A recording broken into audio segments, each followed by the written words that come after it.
Jeremy, welcome to Facebook Live. How are you today, Jeremy? I am great, LeAnn. How are you? Good. Thanks for joining me here today. So, surprise everyone, I had said at the end of last week that we would be doing this on Thursday, but we're doing it on Wednesday, like we always do. So, excited to have our special guest here tonight or today. It's kind of a long day for me already. It's only noon. Jeremy Maxand. So Jeremy is the new executive director here at LINC, and we wanted to take this opportunity to introduce him to all of you. So we're really excited to have him here. Welcome, Jeremy. Let's start with what you're having for lunch. That's the hot topic of my little lunch vignettes. Oh my goodness. What am I having for lunch? Yeah. Well, what I had for lunch, because I took your pro tip to eat before this, so my lunch didn't get cold, is an Annie's burrito, a black bean burrito. Quick, easy. Maybe it's healthy. I don't know. They market it that way. What about you? They do. Well, I'm having my spinach salad. Nice. And I'm having this balsamic chicken. So again, I'm an Instapot person, so I make all my food in the Instapot because it's so easy. You just put it in there and then walk away. And I have the attention span of a goldfish, so it's really a good move for me in the kitchen. Safety first. And so it's balsamic chicken. It's got tomatoes and balsamic and rosemary. It's really good. So I'll put that in there. And then I'm really hungry today. So I'm also having a cookie that my friend Seneca brought me because that was pretty fantastic of her. And then I'm having my coffee. So coffee and protein. So I probably won't eat the rest of the day. It's so much food. But I was hungry. It looks like Dana's joining us. She said hello. So hi, Dana. Hey, Dana. Here. So Jeremy, I would love to talk a little bit and let people get to know you a little bit. So let's start, since we're on this lunch thing and I'm apparently super hungry today. What's your favorite meal? My favorite meal is literally anything that my wife cooks, Maria. She is a fantastic cook. She's Italian, part Italian, so she loves to cook Italian food. We cook a lot in our home. You couldn't tell by the Annie's burrito wrapper. A lot of Asian cuisine, Latin cuisine. The thing I cook the best, which my wife loves the most, is a French type pot roast. Ooh. Yeah. What makes it French type? I'm not familiar with French cuisine. I do want to try Petit Four. I think they're a French cuisine. Yes. Yes. I think it's how you build the meal.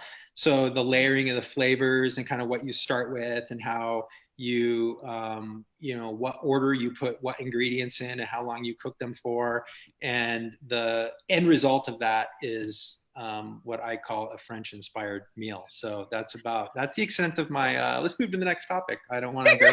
I was very informed by it. Also, just so you know, I think Todd in our office is a fan of the Annie's burritos as well. So nice. You know, you've got other fans. So Jeremy, let's go into a little bit about yourself. Would you mind telling our viewers on Facebook land about yourself? Yeah. So I guess where'd I come from? I grew up in Southeast Alaska. I was born on an island, one of the second most southern island in Southeast Alaska, or community. And it was a logging and fishing community. My dad was a longshoreman and a contractor. My mom was a nurse. So it was a really amazing place to grow up in terms of just the outdoors. As a kid, we spent most of the time outdoors, climbing trees, making forts, running around. When I was about 15, I ended up getting transverse myelitis, which is kind of causes paralysis. So I've used a manual wheelchair since I was about 15, so about 30 some years. And that was kind of hard at first, especially in a community that there weren't a lot of people with disabilities and there weren't a ton of resources. I was really lucky that our town had just built a lot of new public facilities. So a lot of things were really accessible. And I had a lot of support. Like I said, my mom was a nurse and my dad was a contractor. So, you know, he could build ramps and lifts and all sorts of things. So ended up moving to Idaho in 92 to go to Boise State. Loved it here and stuck around and have worked for nonprofits for the last 20 years or so. And in the last couple of years, really have had a much stronger focus in my life on advocating around disability issues and how those impact me personally and the people I know. So that's where I'm kind of at today. And I'm super excited to be at LINC, working with you and the whole team. And I think we're going to do great things. Absolutely. So what drew you to LINC as a place you wanted to work?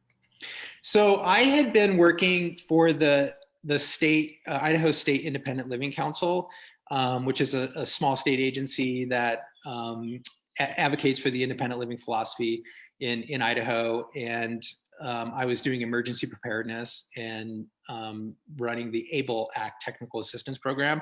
And I love that. I had in my head been like, oh, this is like the ideal job. This is doing stuff I really am interested in. And but it's really clear that the action is, you know, where the rubber meets the road, where direct services meet consumers, where we link people with advocacy to change their lives and the systems around them. And so being somebody who's always been very involved in community organizing and nonprofit work in communities, LINC is like the best position organization to do the work that I feel most passionate about. And that's working with programs and services that directly impact people and that get people engaged in advocating to make their lives better. Great. Thanks for sharing. That's awesome. So why don't we, since we're on the topic of independent living, let's dive into why the independent living philosophy is so important to you as an individual. Yeah, I mean, for a couple of reasons. Personally, as somebody who has a physical disability, I have always been, and maybe it's just kind of the Alaska spirit in me, but I have always been very committed and serious and driven to make sure that like I'm in control of my life, that I'm making decisions about my life, my health, my future, my job, my family. And that's really, really critical. I've been lucky that I've been able to do that and not had to have a ton of supports to do that. I've had a lot of informal supports like family and friends. But the independent living movement and philosophy is also really important to me because I am a strong believer in social justice and equality. And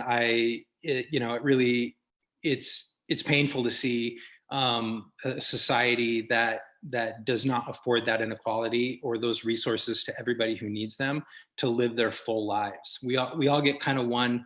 I mean, depending on your philosophy, we all get one shot at this experience in life, and life is so important that it's critical that we're making sure that every single person who wants to do what they want to do, live how they want to live, and contribute to their communities how they want to do that we support that and advocate that, and that creates a more resilient community and a better community. So that's really why I'm a strong advocate and want to work to advance the independent living philosophy and movement. Awesome. Awesome. Thanks for sharing that. So you've had 3 whole days on the job. Well, actually only 2.5, I guess, because we're on your 3rd day.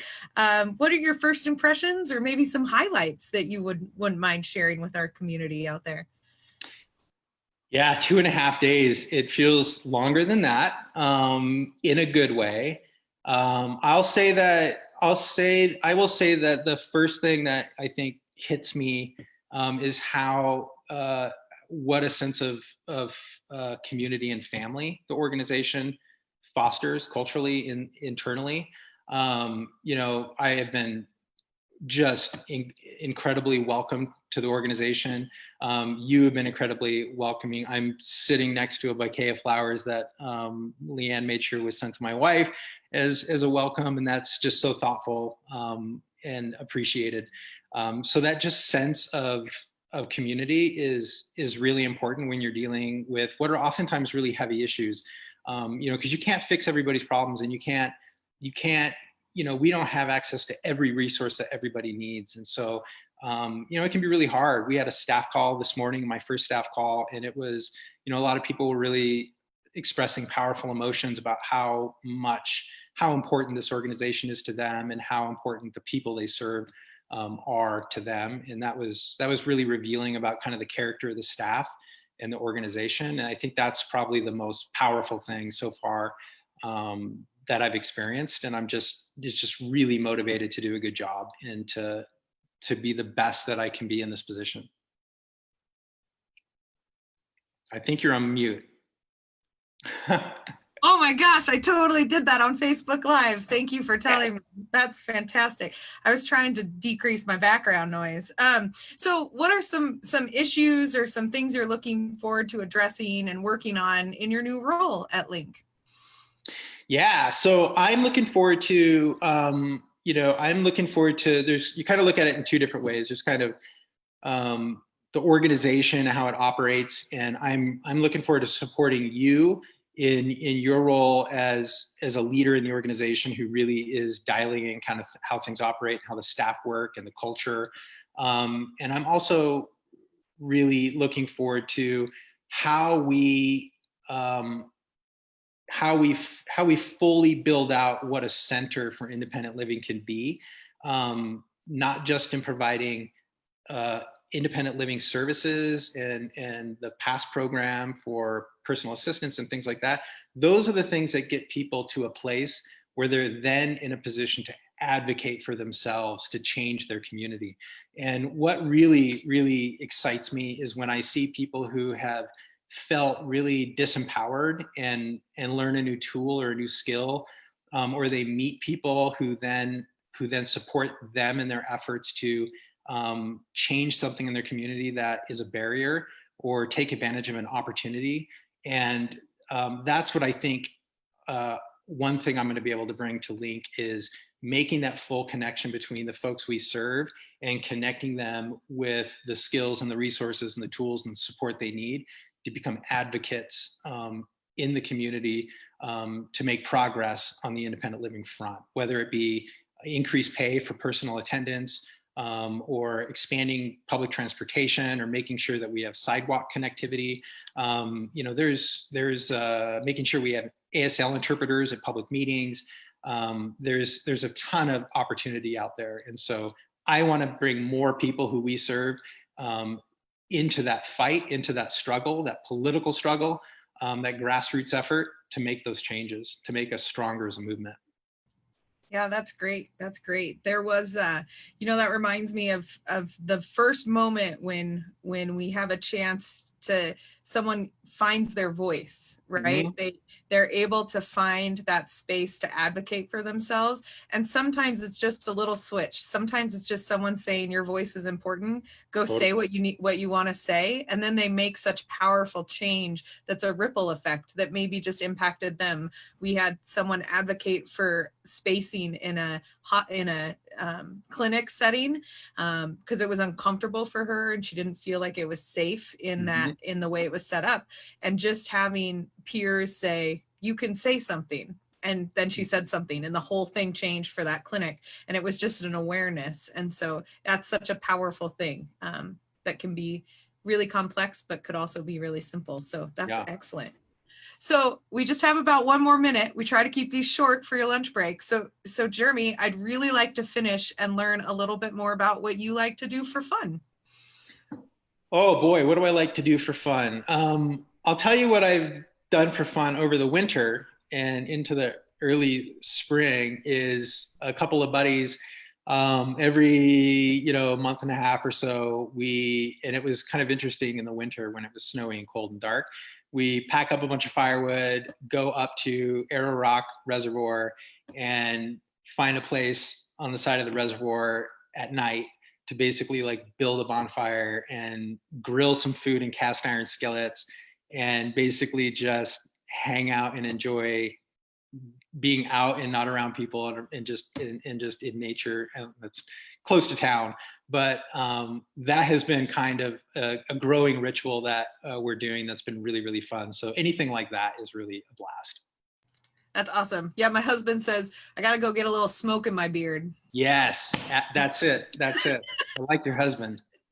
Yeah, he's a nice guy. We'll keep him around for a while. Nice. Well, Jeremy, we just want to welcome you to the team, and we had a lot of viewers today. We still have 10 right now. So hi, everybody. Really glad that you joined us here on Facebook. And Jeremy, you already had lunch, but I'm going to dive into mine, and we will see you guys next week on Wednesday, Lunch with LeAnn. So thanks so much, Jeremy. Welcome.